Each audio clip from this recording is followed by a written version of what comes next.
And hello, Jet fans. How are you doing? Welcome into Rich Sports Talk. Thank you so much for joining us here on the program today as we talk to the New York Jets. Good news, the next mock draft is coming out later this week on New York Jets. My fourth version of a 3-round mock draft. Also have a Giants mock draft also in the hopper, and of course an updated top 50 prospect rating coming out. I'll get your reactions based off of that as well. As always, you can follow us on social media on Twitter, which is now in the chat, the handle Rich Sports Talk. And you can also follow the channel if you're new. Thank you for joining us here today. Hit that subscribe button in the corner. Love to hear from you, Jet fans. As always, you guys always have great opinions. Love your feedback. And getting going today, wanted to talk about a topic. I know a little bit late to the party, so I apologize. But wanted to do this on a day where probably people could interact with us, but I want to talk about Robby Anderson. And of course, last week, the rumors came out that he would be open to a New York Jets reunion if he were to be traded. Now, the story out of Carolina is the Panthers are looking to trade him. And a little bit of background, Anderson's 2-year, $20 million contract they signed after joining the Jets. The Panthers gave him a 2-year extension on top of that. And next year, he's due over $16 million. He actually would be the 19th highest paid wide receiver in the NFL next year. And it was funny because I wanted to get a sense of what Jet fans were feeling. So I went to the community page on our channel. So if you're new, subscribe to the community page. We have polls, lots of interactions. We give you ideas for upcoming episode, what you would like to see. And I put this out there the other day and I said, should the Jets trade for Robby Anderson? And boy, Jet fans, I think have made it pretty clear. 91% said no. I mean, that was probably the most decisive poll I've ever had. So I do think that there's a lot to get into with this, but I would love to hear what you guys have to say. Like, what are the reasons you do not want Robby Anderson back? Like, I'll go through my reasons. And if the Jets do eventually trade for Robby Anderson, I'll explain why I think the Jets might do it. And again, preface on might. Now, I want to start this by prefacing is I don't think Robby's a bad player. I don't think Robby Anderson is a number one, but he's a playmaking player. He's a good player to have on your team.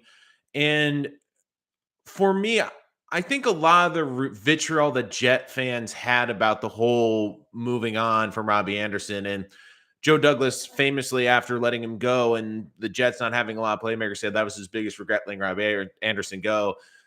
I believe Jet fans, the biggest reason they were upset was because of the contract.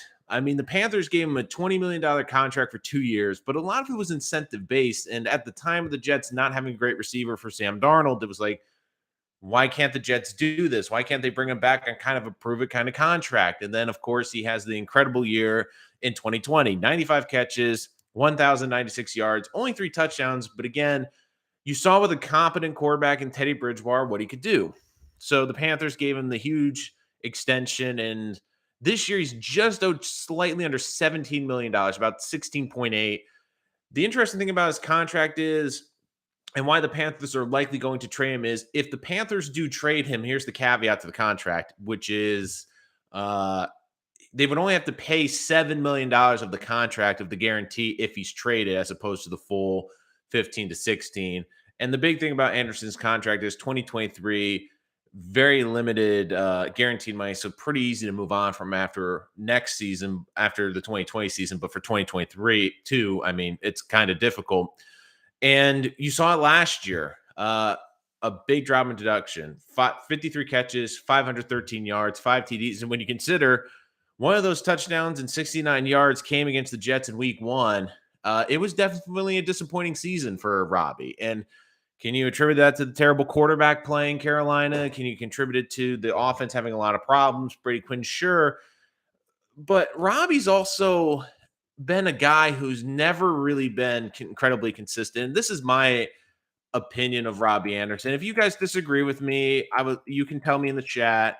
Would love to hear your reaction. But for me, Robby Anderson was always the guy who was incredibly hot and cold. He was a player who, when everything was right and when he was on his game, he looked like a legitimate number one receiver. He looked like a playmaker.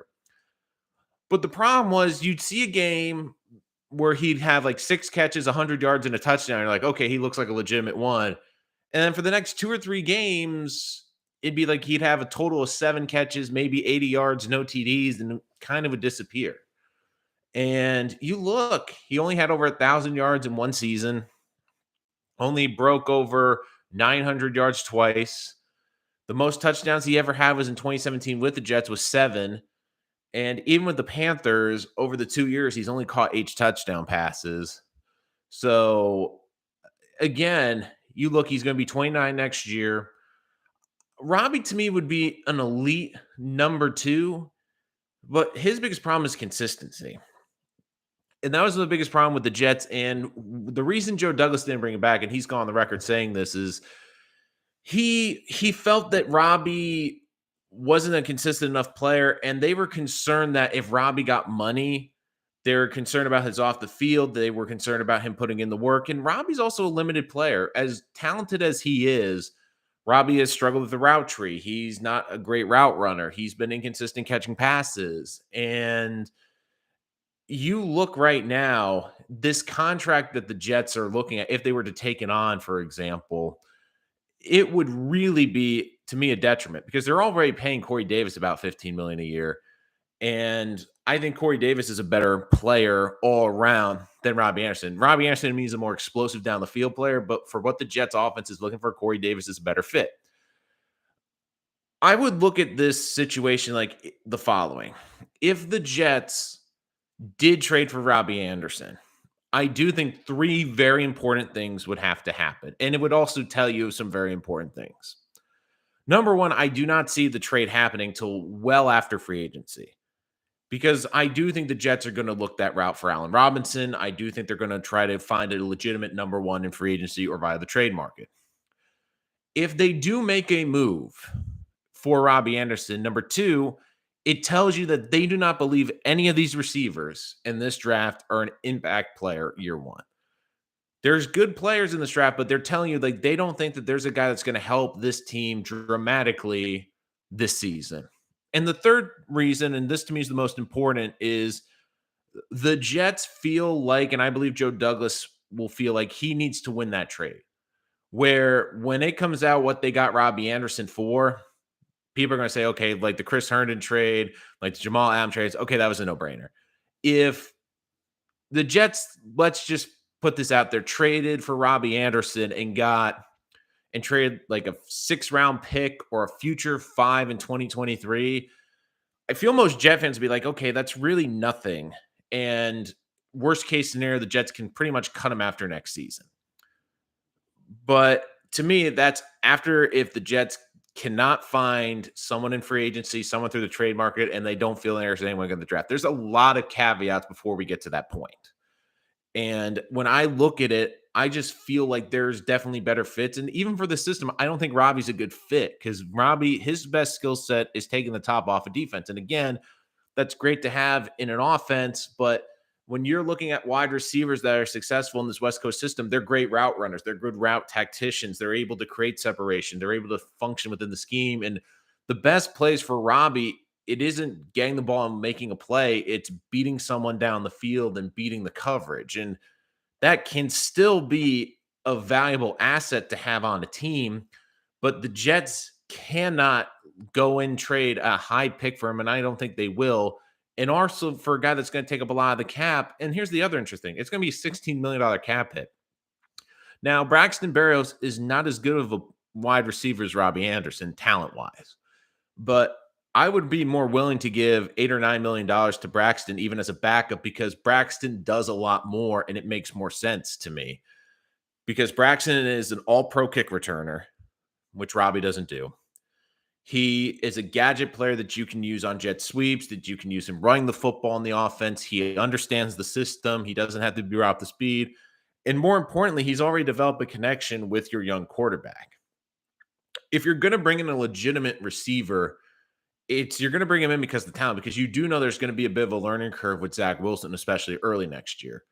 So if you bring Robby in, it just to me seems like you're going to have the learning curve, the salary, and you're really going to have to basically get him for absolutely nothing. Now, again, the Panthers probably, this is my view of the matter, is the Panthers want to trade Robby not only for the cap flexibility, But I believe what they're looking for is trying to get a mid-round pick. Because don't forget, the Jets own their second-round pick, and it's a good second-round pick. It's going to be in the top 40. Why is this important? Because I do think that Carolina is going to swing for the fences and trying to get one of the big quarterbacks on the market. I believe that they will almost pull like a Ricky Williams. Like they will consider trading an entire draft just to get it. But they're going to need more picks because they did trade 2 of their picks are going to the Jets. The fourth and the second round pick this year.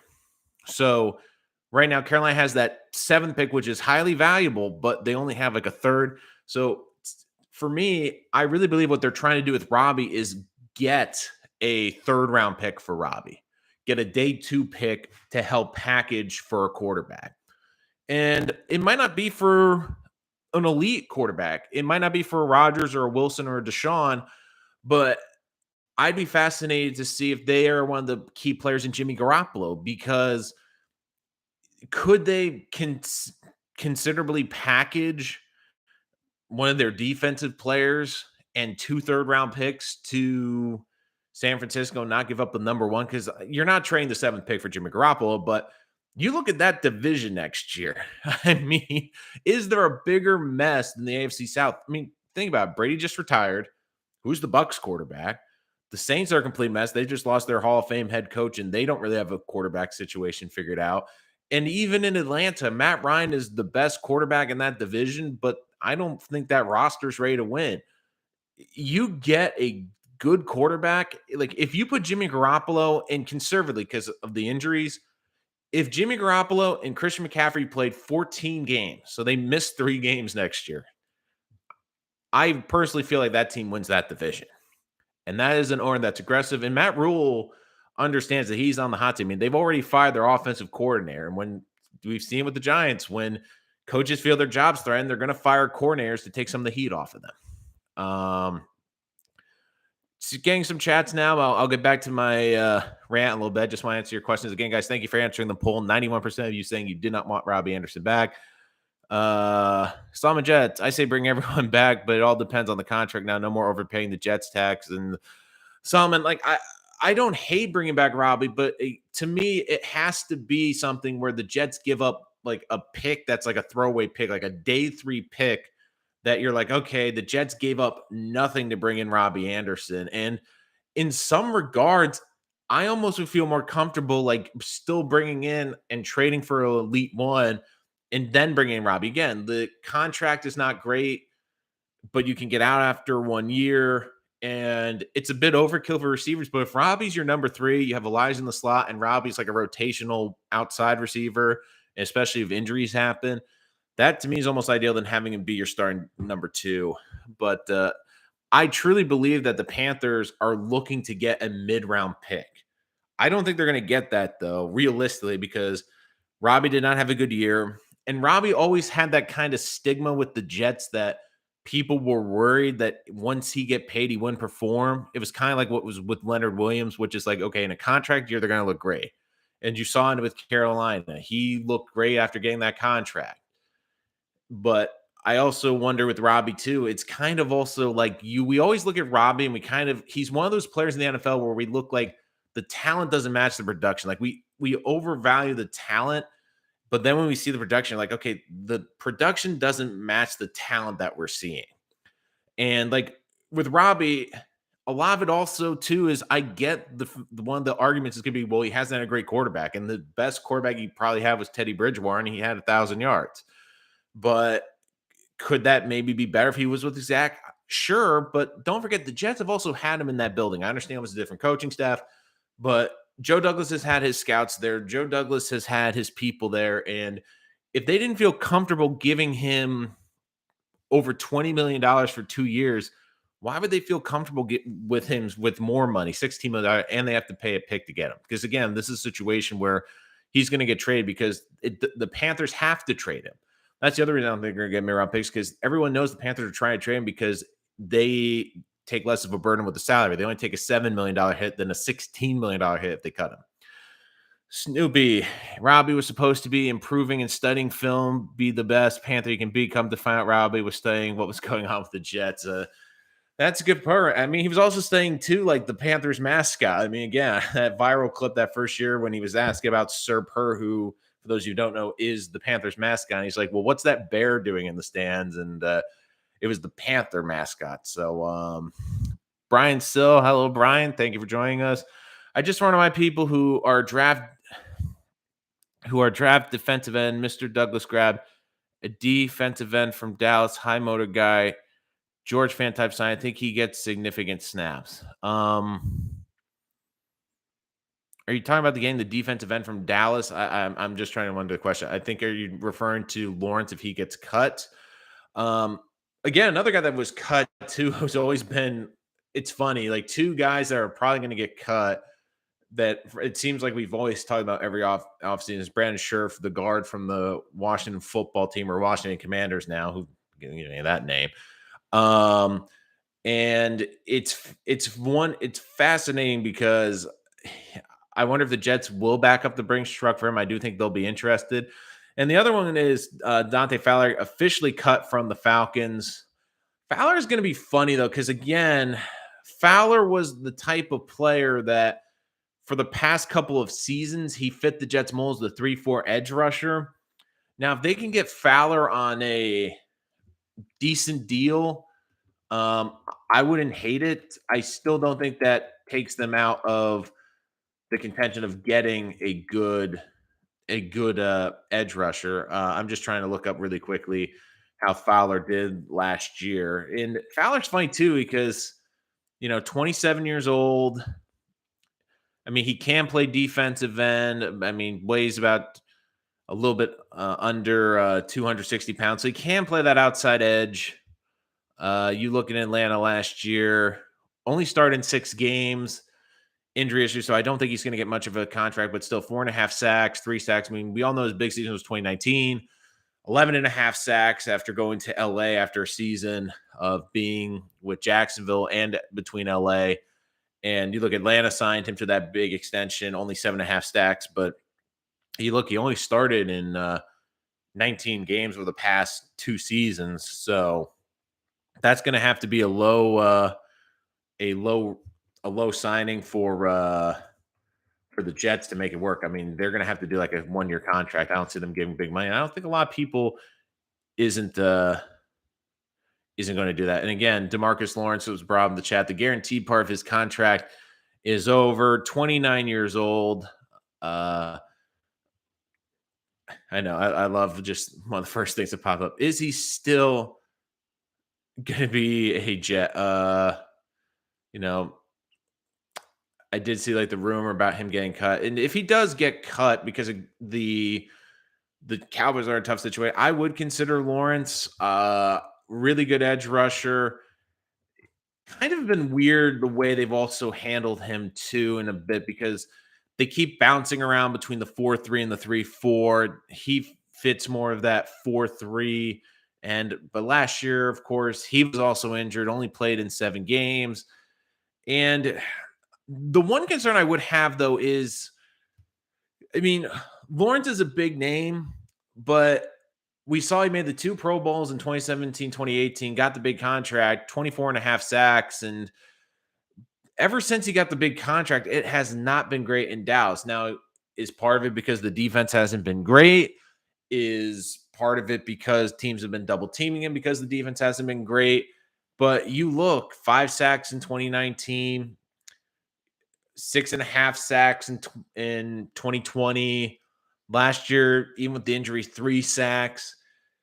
I wouldn't break the bank for him. 29 years old, still a very intriguing name, but it's funny because you see like he had that huge burst in the middle where he had 24.5 combined sacks over 2 seasons.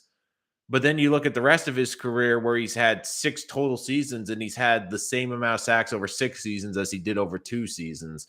So that's another thing I would consider. And Lawrence is someone I would keep an eye on, but it has to be the right price. Don't go overboard for him. So Brian, really good point. Appreciate you bringing that up.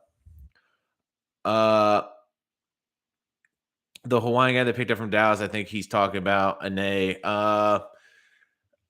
Yeah, if I was Brian, if I thought it was Demarcus Lawrence, if you just put the name in the chat, just so I am completely aware, because I want to make sure that I'm, accurate with you, that I'm really being the one up there too. So, uh, yeah, Ane. No, they picked him up, fifth round pick in 2020. I, I have no problem with it. And taking chances on young pass rushers, we've seen it multiple times where sometimes it's about the fit. We see guys that move around and they play for one team for years, and then all of a sudden they go to a different team and they kind of explode. I mean, we kind of see that with John Franklin Myers. I mean, he goes to the Jets, has an opportunity, fits the scheme a little bit better, gets more of an opportunity, was productive. Um, the Who, great name, by the way. The real question should have been, where would the Jets be if we had kept Bridgewater and built that line instead? That's actually a really good point, and I do really love that question because in the grand scheme of things, I know they got a third round pick for Bridgewater. But I was always a proponent of keeping Bridgewater. I always thought he was better than McCown, but you knew with Sam that they were going to give him the reins, because the way the NFL is now, if you draft the quarterback in the first round, you have to play him, because the second you draft him, the clock starts. And I will say this: do I think the Jets would have been a better team? Yeah, but I don't think they would be like competing for the playoffs, because we've seen what Bridgewater is. He's a solid quarterback, and really, to me, he would be the premium backup in the NFL, where if your starter had to miss 6 to 8 weeks, you wouldn't miss a beat with Teddy. You'd be able to compete week in and week out. But you see with Teddy, as the season gets to like 10, 12, 15 games, teams get wise to him when it gets colder out, when he needs to really push the ball down the field in that bad weather. He struggles with that. And you look at Teddy. I mean, he's a solid quarterback, and he's a well-liked quarterback. I mean, I love Teddy. I especially for what happened with his injury. You have to be amazed with how he's been able to come back. And we're talking about an injury where people thought he might at one point lose his leg, and he's able to come back and not only play, but play well and at a high level in the NFL. And I have to give Teddy all the credit in the world for that. But you've seen it everywhere he goes. It's great when he gets there, but shortly after, everyone's trying to move on. We saw it in Carolina. They liked Teddy, but didn't love him. They tried to move on as soon as they could. New Orleans, they liked Teddy.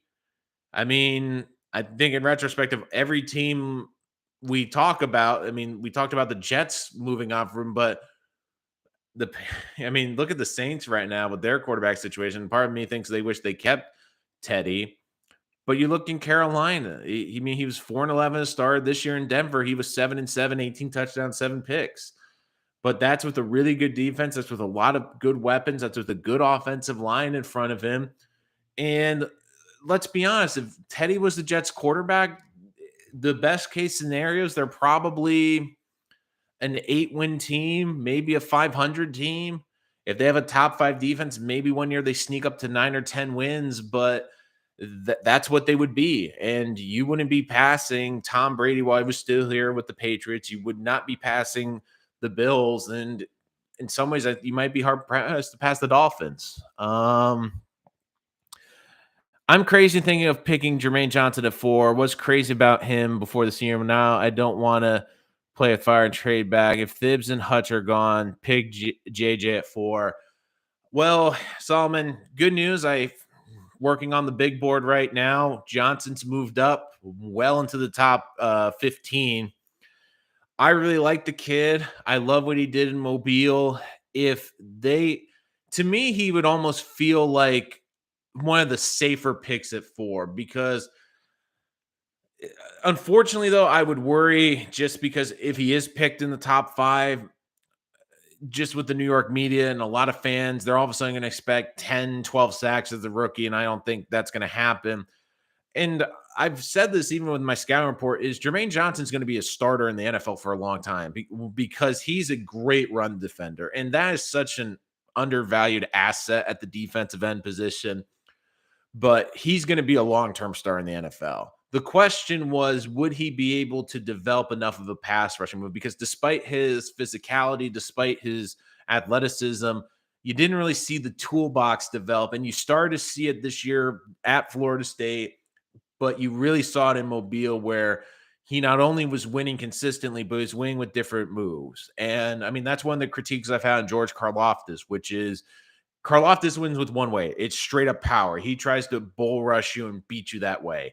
But if you're going to be successful in the NFL, you have to have different tools in that toolbox, whether it's a spin move, whether it's creating separation. One of the things I really love about Johnson was his ability to stutter step, stop, and then get going again. It just was a good curveball. I wouldn't hate Johnson with the 4th pick. I still feel confident you could get him with the 10th pick. But here's the thing. In your scenario, both the pass rushers are gone. That means that one of the top 2 tackles, either Okunwo or Neal's going to be there. And if the Jets cannot trade out of 4, which I think they will try to do if this is the scenario, I just think it would be hard-pressed for Joe Douglas to pass on the 2 best tackle prospects in this draft, and both who offer versatility.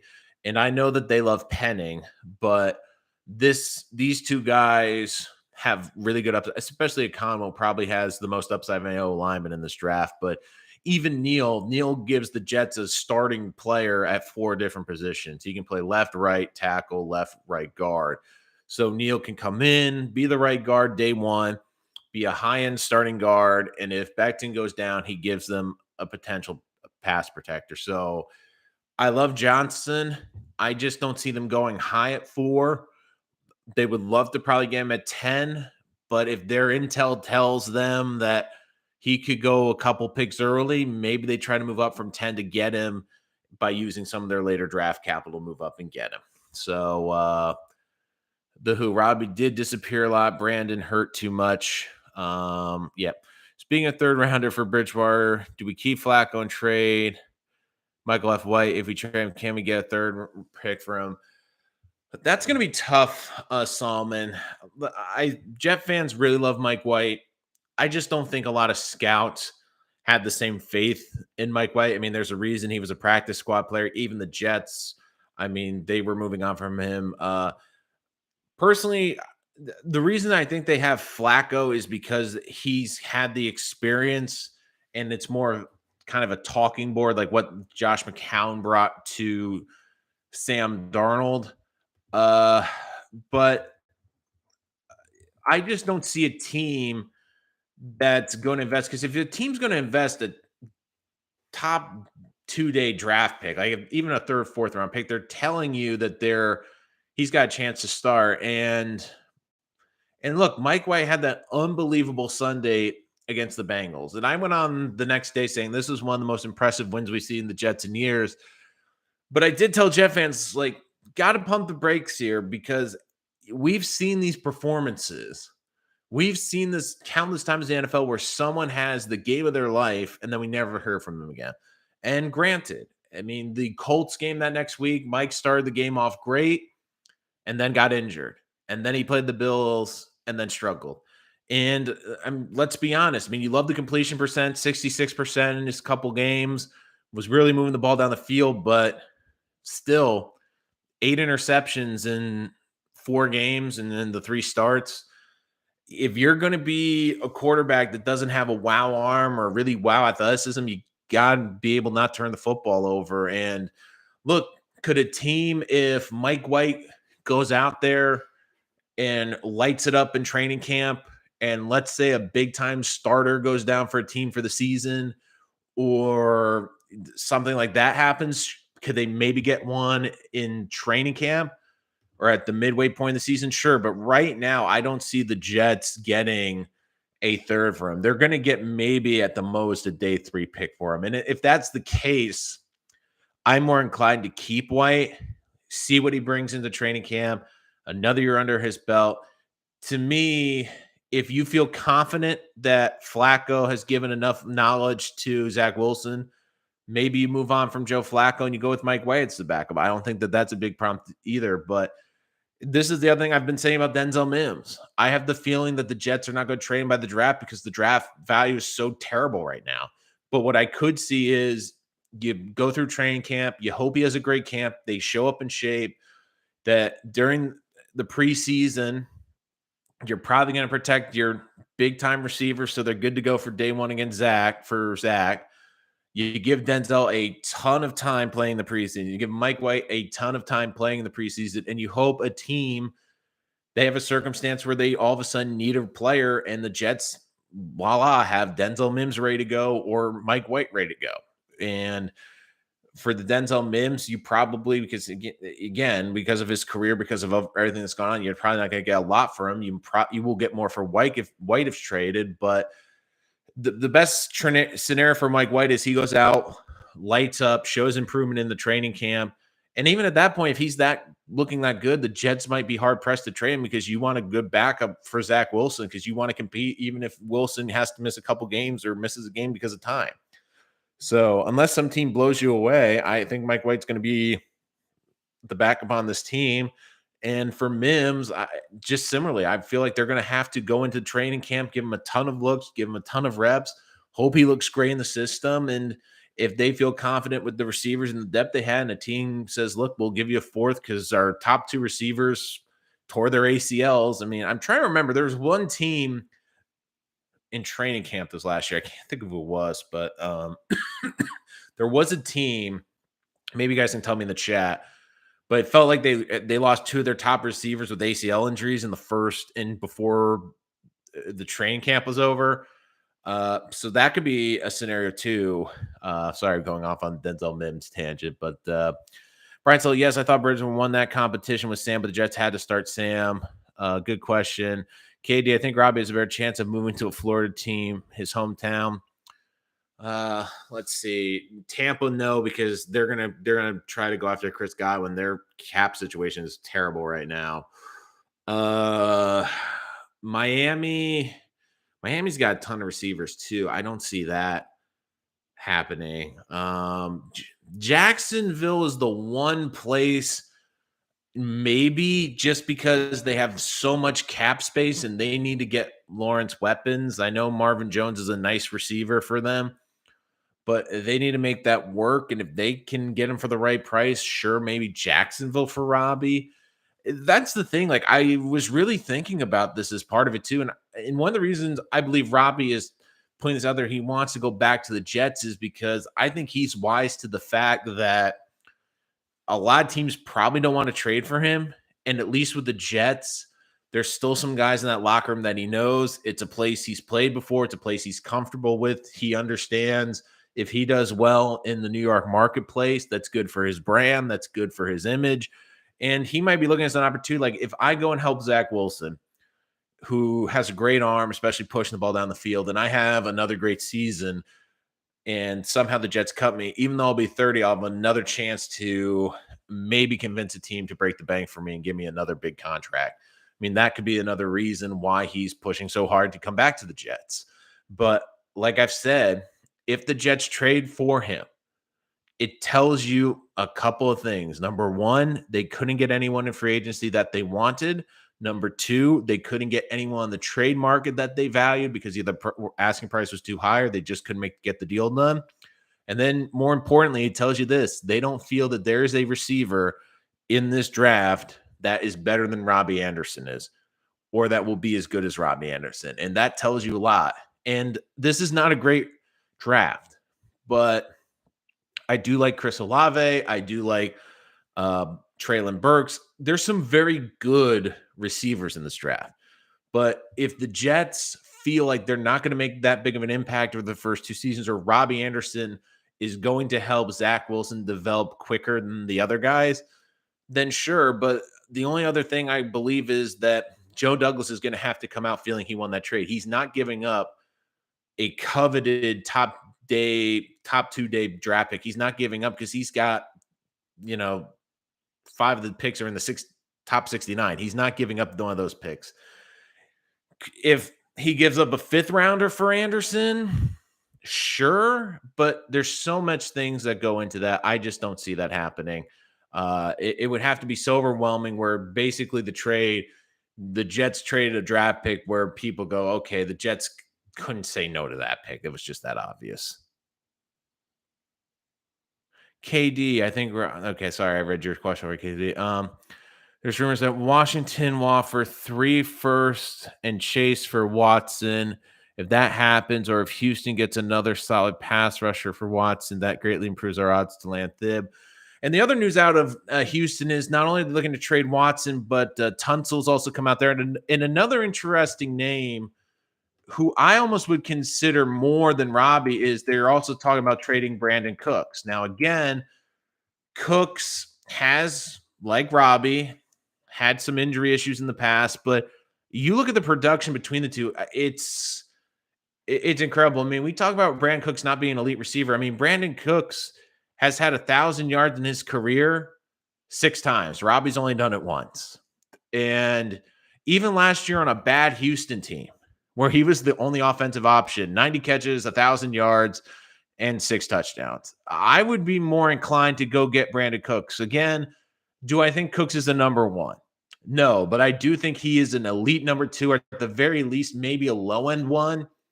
But you have Cooks, Elijah Moore, and Davis. To me, that's better than with Robby Anderson because Cooks, like you've looked through, like one of the big knocks people are saying, well, Brandon Cooks, he's great because look who's played with the quarterback. I mean, he played with Tom Brady, he played with Drew Brees, he played with in Sean McVay's system. But even in Houston, like this last year, we had Davis Mills throwing to him, 67% catch percentage, 6 touchdowns, 11.5 yards per reception, 90 catches. Actually was the most catches in his career.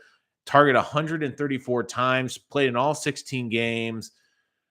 So if probably will cost more, but the Jets can give up like a 4th and a future like 5th, like in next year's draft.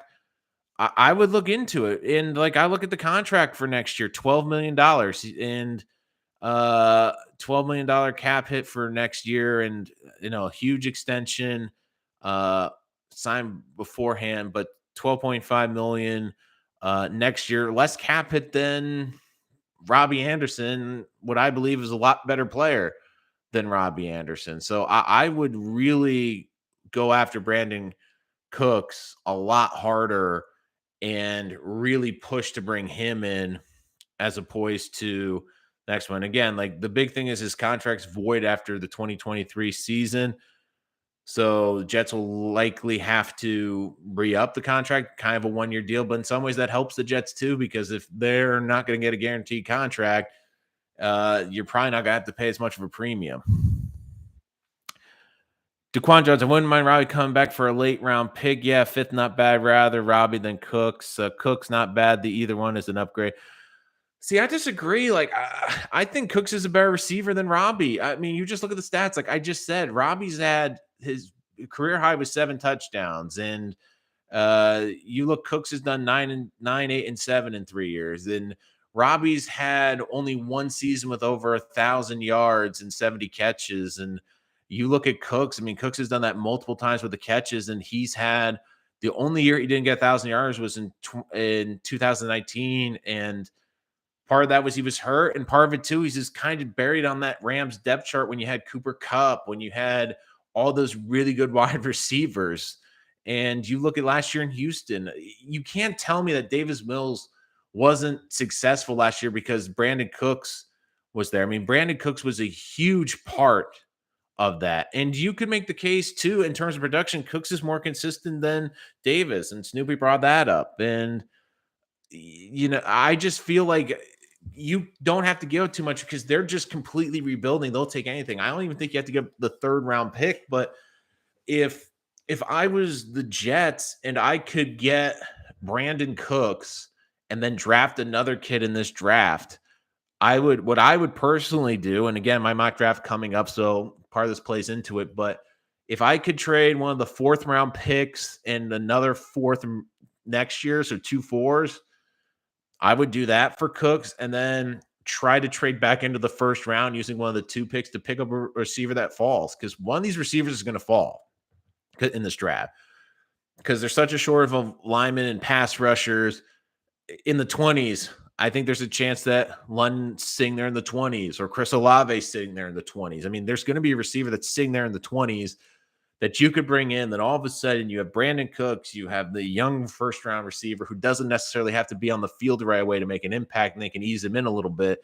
So let's see. Katie, my fear is the Jets use Corey Davis as the Stephon Diggs type addition. No, they don't. Katie, like, they don't. Look at the contract they gave him. It basically was a 2-year contract. It was basically, we're betting on this guy because he's a younger player. He's a top 5 pick, and his production hasn't matched where he's gone, but he's still a good receiver. And the Jets basically paid him because, number one, they didn't have anyone else. They needed to get a reliable target for their rookie quarterback they're going to move on to.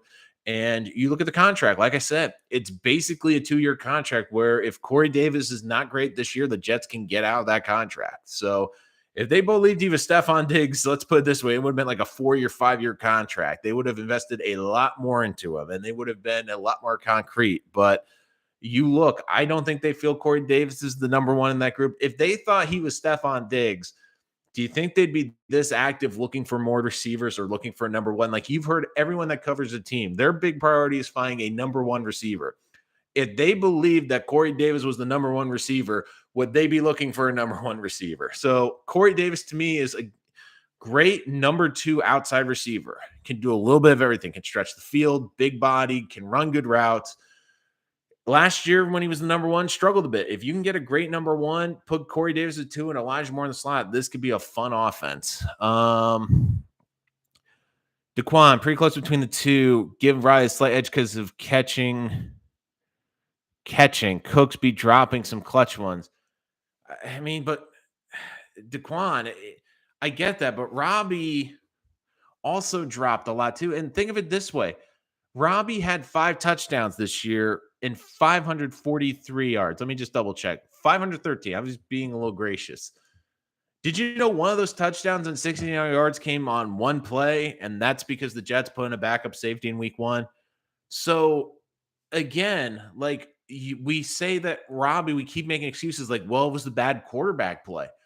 Was there a team more dysfunctional, and less talented than the Houston Texans in the NFL this year? Maybe Jacksonville, but it's pretty darn close. And Cooks just went out. Sorry about that. And Cooks just went out there and caught 1,000 yards, 6 TDs, and had 90 catches. And I mean, look, you look at his catch percentage, he's been over 60% all but 2 years of his career. And in some years, it's been the high 50 percentage. Anderson this year was less than 50% on his catch percentage and his targets. That's not good. I mean, last year he was 69%, but the rest of his career he's averaging 53% catch percentage, where Cooks is over 60%. And last year was 48.2% in his catch percentage. So you look like, again, like I think Robby's one of those people where, like, and you can tell me if I'm wrong, but for me, Robby always feels like the guy where the talent is here, but the production is here. Like, the production, we always see the talent. Like, we see this kid has the talent to legitimately be a good number 1 receiver, but just never seems like the production, for whatever reason, doesn't match that. And I get what you're saying about the quarterback situation with, like, Teddy Bridgewater, Sam Darnold. And yeah, the quarterback situation is bad, but like with Brandon Cooks, people are saying, well, it was, great quarterbacks. He had Davis Mills for his quarterback this year in Houston, where he was probably double team every play. One of the nice things that Robby had, despite bad quarterback play, was he had DJ Moore on the other side, who was a more productive receiver. He had Marshall in the slot. The Panthers had good playmakers, so people couldn't focus the coverage on Robby. They had McCaffrey for the first 5 games. He's their biggest offensive weapon. And Chuba Hubbard gave them a solid run game. Who in Houston, outside of Brandon Cooks, like, they knew he was getting the ball, and he still had over 1,000 yards this year. Like literally, like Houston, like outside of Brandon Cooks, who's starting in the NFL on that roster this year? And Davis Mills was a rookie quarterback who none of us had ever heard of. And look, Mills is a solid quarterback, but I don't think many people, including Texans fans, are like, well, it was nice last year, but we don't think he's the long-term answer. I mean, that was the one criticism you could say was like, well, Brandon Cooks had the advantage of better quarterbacks. He had 94 catches last year for Houston. Or I guarantee you they were probably double teaming him every other play because who else is Houston throwing the freaking football to? Who do they have? And look, Cooks has just been a more consistent player for his entire career. Robbie's been hot and cold. I mean, even with his in the Jets, I mean, he always felt like a wow year found by an year. Like you look in 2017, almost 1,000-yard 17s. You're like, wow, he's really coming on. Next season, gets banged up, only 750 yards. Okay, he'll be a little bit better next year, 700. Then the Jets decide to move on from him. He goes, has the great year in Carolina, but then Carolina brings in, they upgrade the receiving core. And last year, playing every game, he was targeted 110 times. 110 times last year, 53 catches. Cooks was targeted 134 times last year, over 90 catches. So I understand the quarterback, but it wasn't like they weren't trying to get Robbie the ball. So, and the big thing with this receiving room is consistency. Elijah Moore's consistent, but you just need him to be healthy. Corey Davis was inconsistent last year. So the other thing too is the Panthers, they kind of want to win that trade because they felt like they lost the Sam Darnold trade, and I just don't see it really working out. Daquan Cook's more of a slot to me, and I feel like we got too many of those already. Robbie, more a true number one. I mean, you could say Cooks because he's 5'10", but in this system, you can be a small receiver as long as you run great routes, and he's a good route runner. And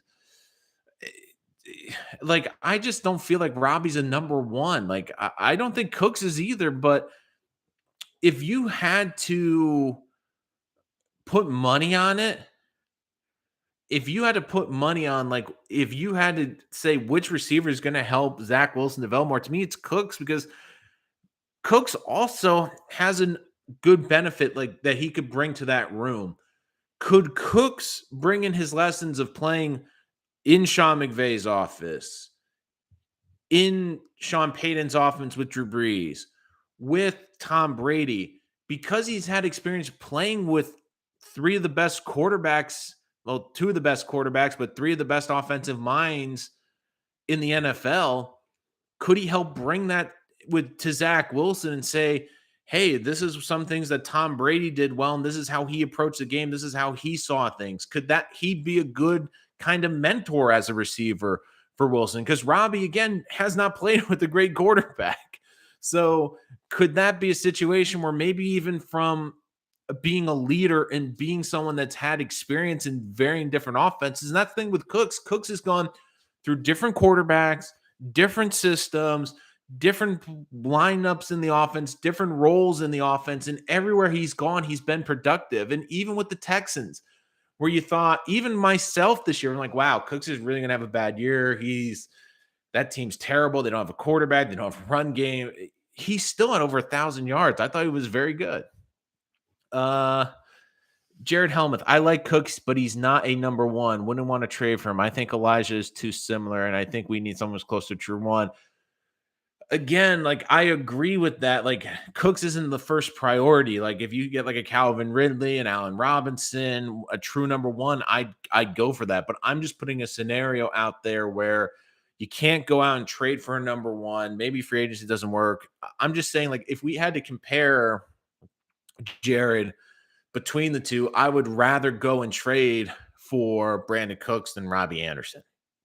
That's all I'm saying.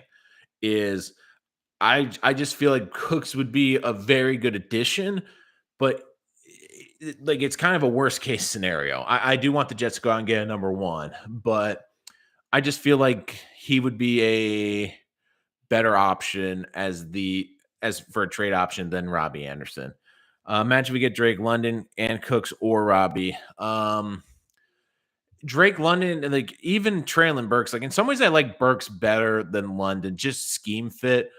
Because one of the things Burks does incredibly well, and one of the things people say about him is similar to another 49er receiver. And again, I don't think he's as talented as Debo was coming out, but Debo was compared to a linebacker playing receiver, and Burks is also being compared as a linebacker that plays receiver. And Burks was really comfortable running the football. And yeah, Elijah Moore is really good on the gadget plays, and you want to see him do that. But you also want a guy like if you're going to do a lot of wide receiver sleeps or run the receiver, you want someone built like Debo, a bigger, thicker receiver, and that's what Burks is.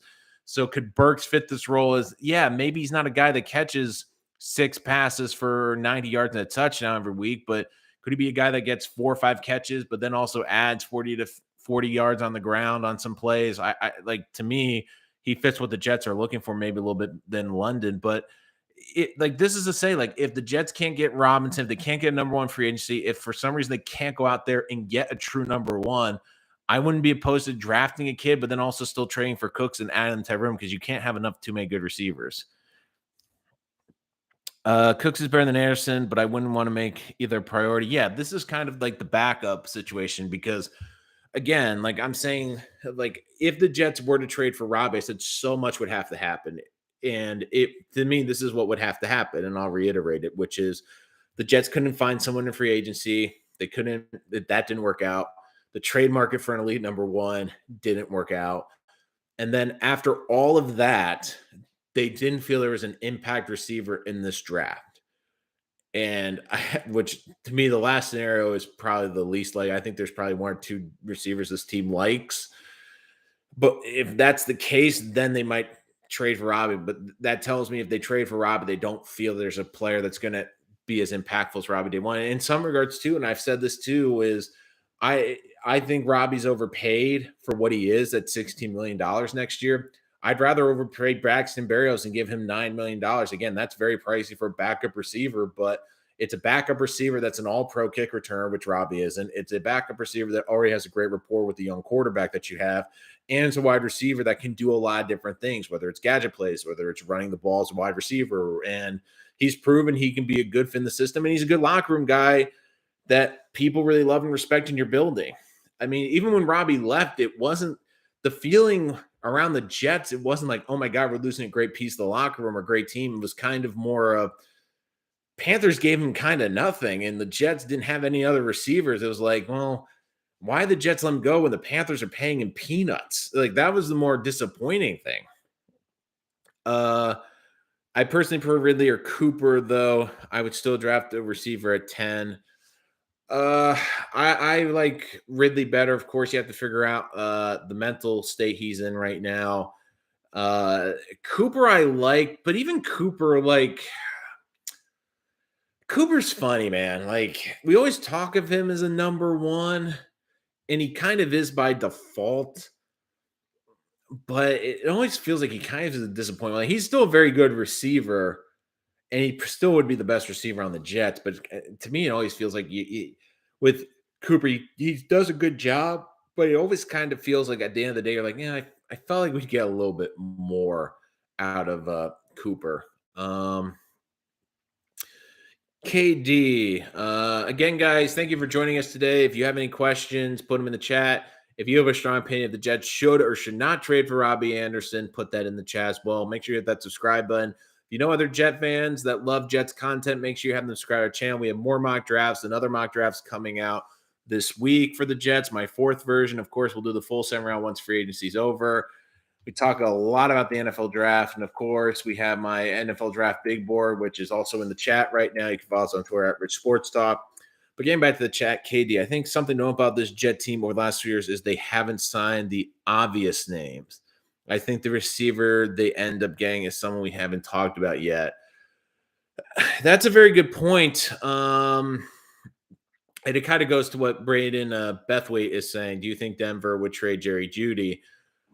Someone, I believe it was DJ from the Daily News, but I'm not 100% sure. It was someone this week brought up a very interesting point, and I did think it was good to the Jets, which was a scenario where one of the big quarterbacks get moved, but because that team might not have the draft capital pull it off, they get a second or third team involved to kick in draft capital, and that team gets a good player. And one of the scenarios was the Jets trade one of their second round picks, but in return they get Jerry Jeudy, which to me I would do in a heartbeat.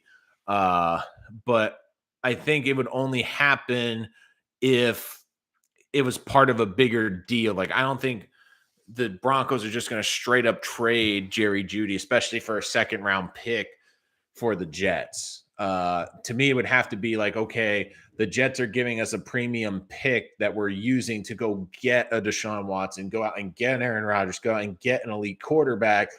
And in return, because we're getting this elite quarterback, we're willing to sacrifice a great receiver.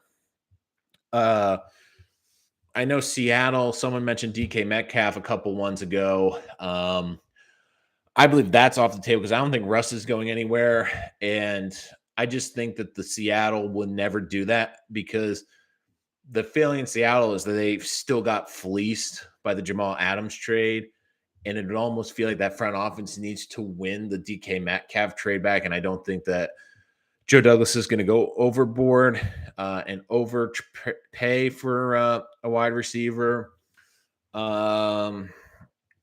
Just trying to think off the top of my head other big names. I know someone keeps mentioning Terry McLaurin, but I doubt Washington's going to move him, especially because he's basically the face of their franchise. And if they trade Chase Young, they really need a face of the franchise after the quarterback.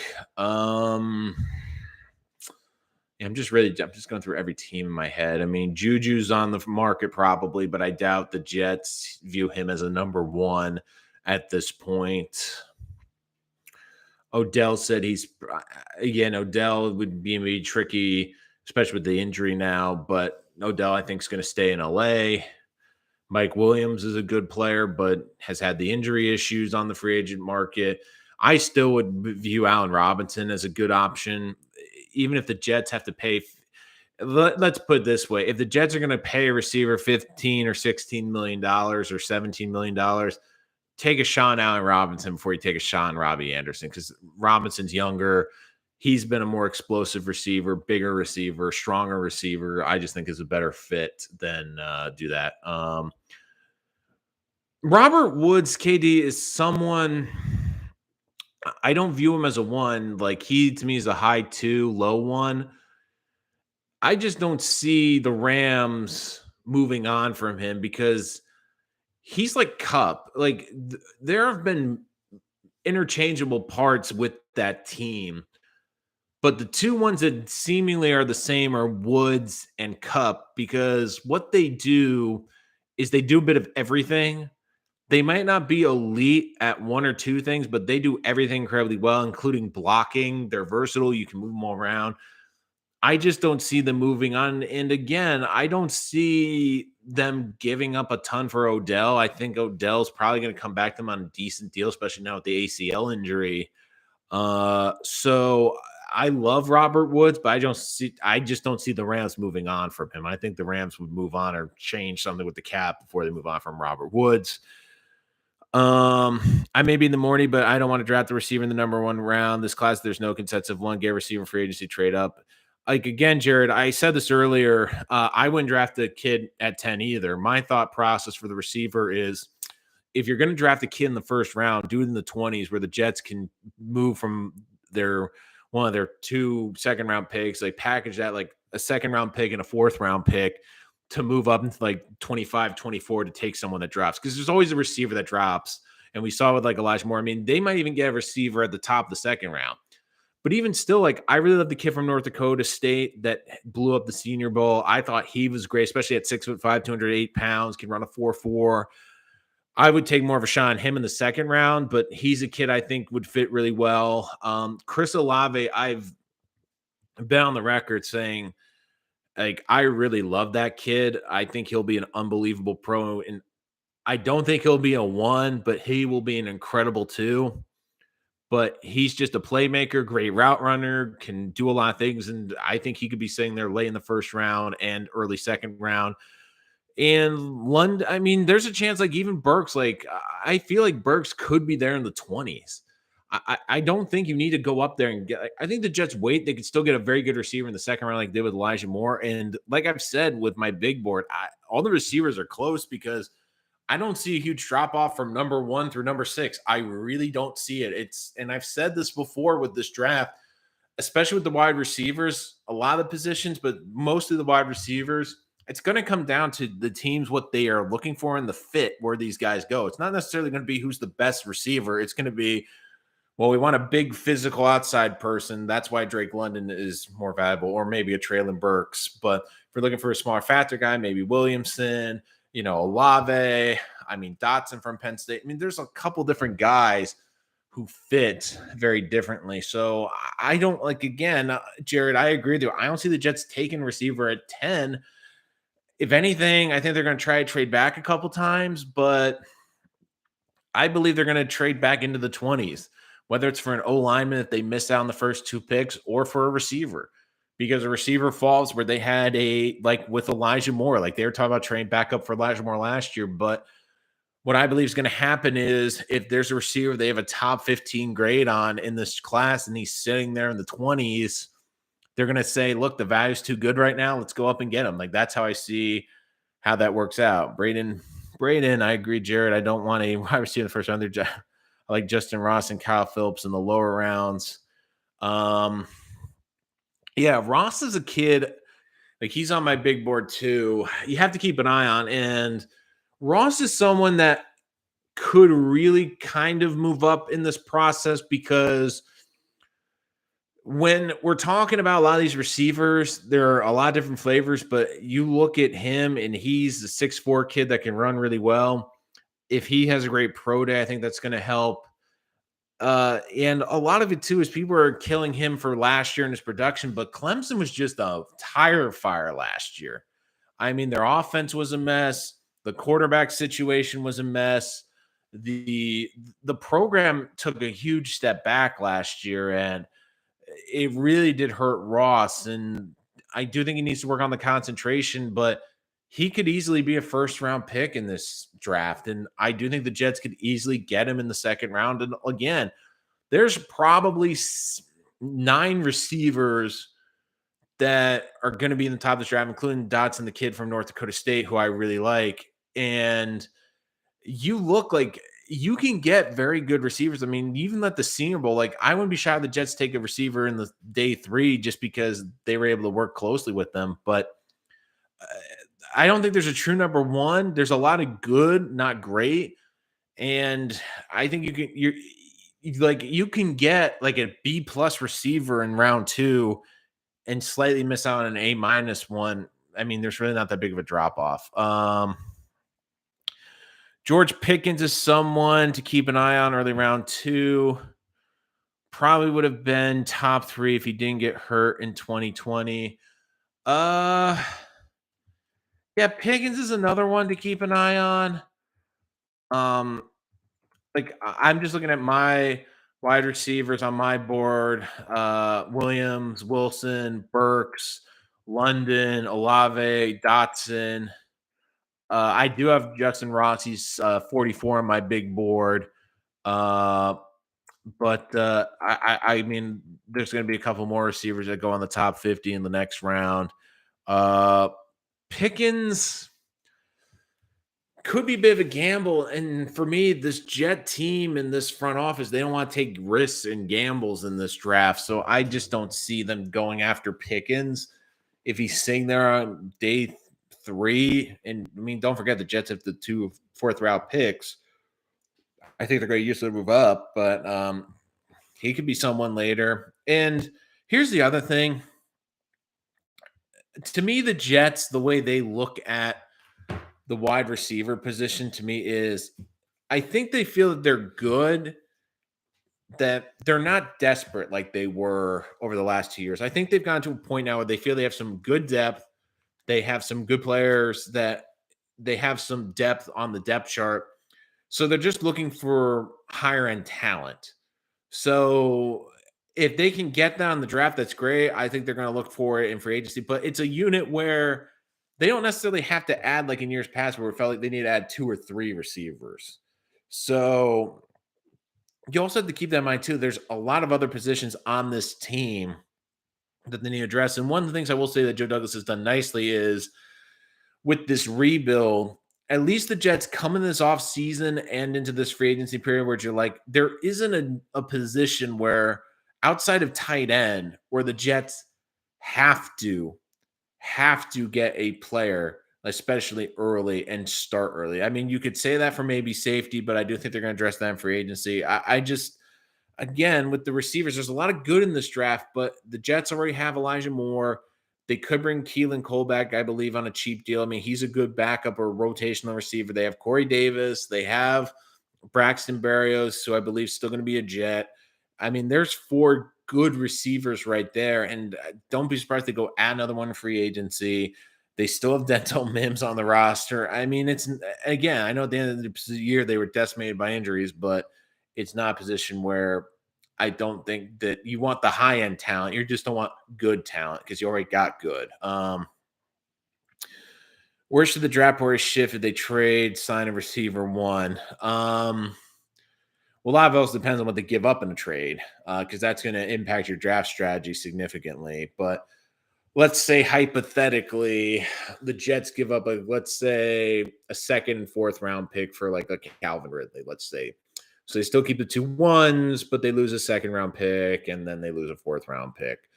If they trade, I believe their priorities are going to shift to using one of those first round picks to get assets back.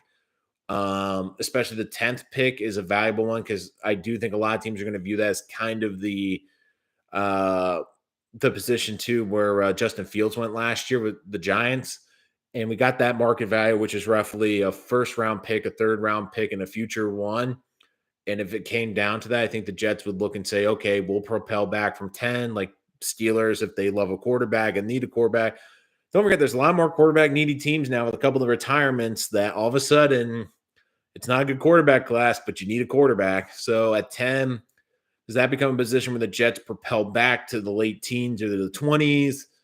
They get an extra third round pick. I believe if they trade, you're going to see, especially the first 2 picks, probably especially the 10th, one of maybe even both, but at least one of those picks. If they make a big trade, I do think their big change is going to be we need to get those picks back.